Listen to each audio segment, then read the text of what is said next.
Welcome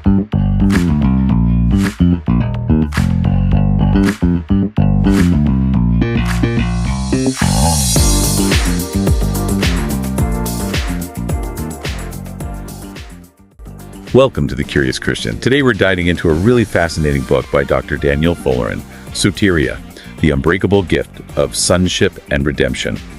Our goal is to kind of unpack what Dr. Fullerin presents as soteria, or salvation, looking at its eternal roots, why Christ is so central, and what it all means for you, for the believer. Yeah, and what's really compelling in Dr. Fullerin's work is this idea that truly grasping salvation, getting a clear biblical handle on it, actually strengthens, well, everything else in your faith. He argues it brings clarity, yes, but also this deep, settled assurance.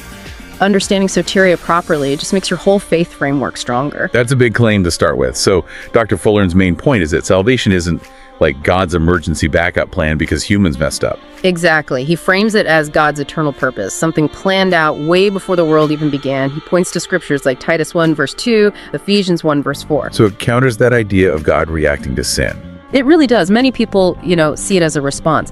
But Dr. Fullerin emphasizes God's sovereignty, his absolute ability to achieve his will despite our failures.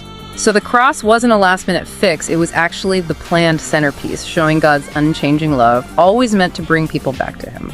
Okay, so God's eternal plan. And clearly, Christ is right at the heart of that plan. Dr. Fullerin calls the cross the apex of God's wisdom and love.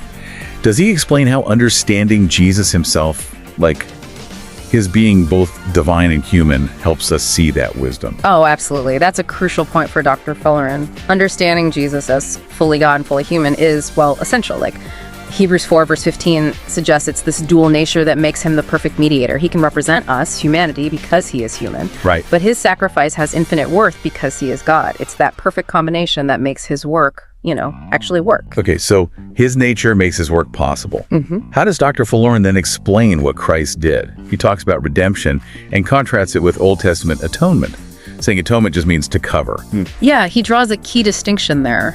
Old Testament atonement was a covering, sort of temporary, but what Christ did, redemption, is described as much more a complete buying back, a liberation.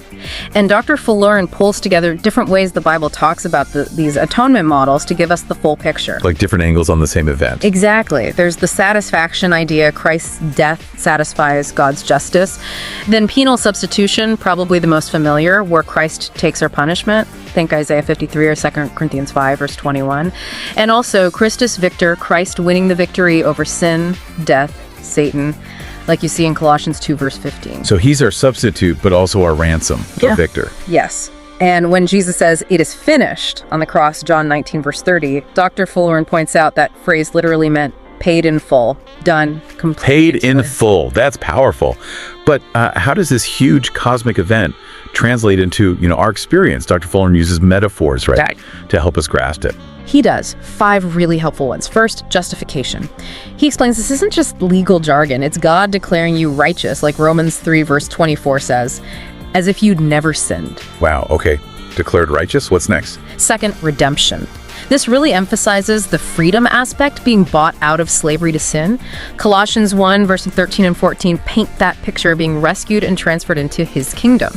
So freed from bondage. Makes sense. Third is reconciliation. This is about relationship. Where there was hostility between us and God, now there's peace. Romans 5 verses 10 and 11 talk about being reconciled through Christ's death. Relationship restored. Okay. Then fourth, regeneration. This is the spiritual new birth. John 3 verse 3, being born again. It's the Holy Spirit giving you new life, a completely new nature from the inside out. A total inner transformation. And the last one. Adoption. This is about identity and privilege. We're not just forgiven servants, we're welcomed into God's family as his children, his heirs. Romans 8 verse 15 speaks of receiving the spirit of adoption. Each one shows a different facet of this incredible gift of soteria. That really helps make it concrete.